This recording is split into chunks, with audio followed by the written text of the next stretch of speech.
don't believe in the word procrastination. Like, I don't really believe in that word. I told a young lady in Australia who told me she was a procrastinator. I said, look, if I told you to meet me here tomorrow at 5 a.m. and I'm gonna give you $3 million, where would you be? She said, I'll be right there at 4:59, ready to get that $3 million. And I said, so then there's no such thing as procrastination. What it is it's not important to you.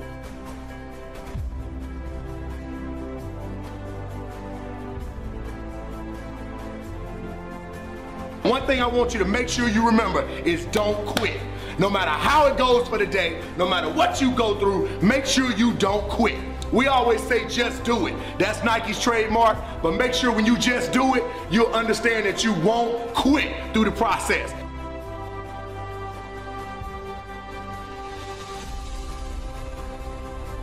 It's not meaningful to you. It's not something that's urgent to you. And when something is not urgent, you put it off.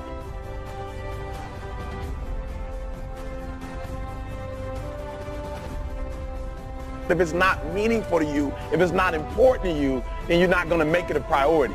So what you have to do is find out, how can you make it meaningful? How can you make it purposeful? How can you make it stick? And when you can find that out, I promise you, you'll get up early, you'll get there first, and you'll do whatever it takes to make that goal a reality.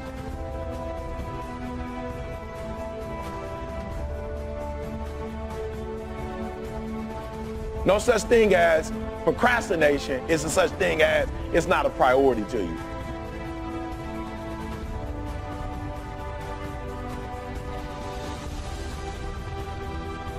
Don't quit, Arthur Unknown. Because every day, when things go wrong, as they sometimes will, when the road that you're treading seems all uphill, when cares are pressing you down a bit, rest if you must, but don't you quit.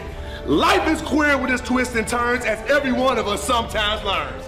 Many a failure had turned about, though he might have won had he stuck it out. So don't give up, though the pace seems slow. You might succeed with just another blow. Success is failure turned inside out, the silver tints of the cloud of doubt. You never know how close you are. You might be near, but you seem so far. So stick to the fight when your heart is hit. It's when things go wrong, you must not quit.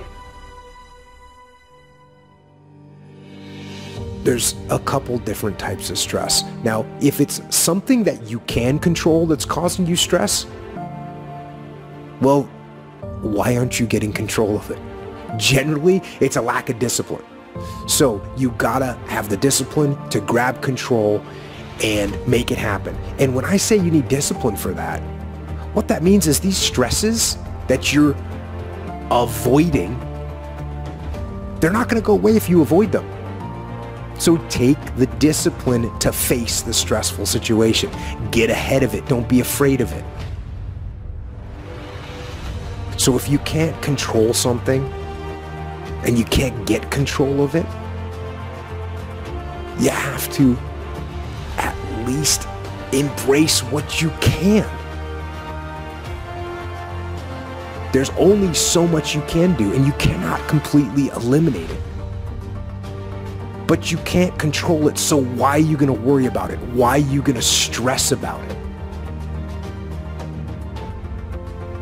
If there's something that's completely beyond your control, you got to detach from it and not let yourself get stressed about it.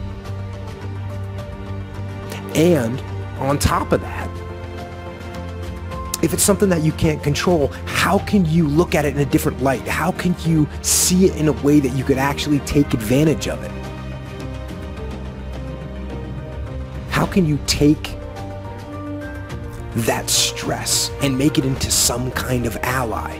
You know, the chaos of combat is something that I couldn't control, but I had to embrace it so I could try and figure out how to take advantage of it.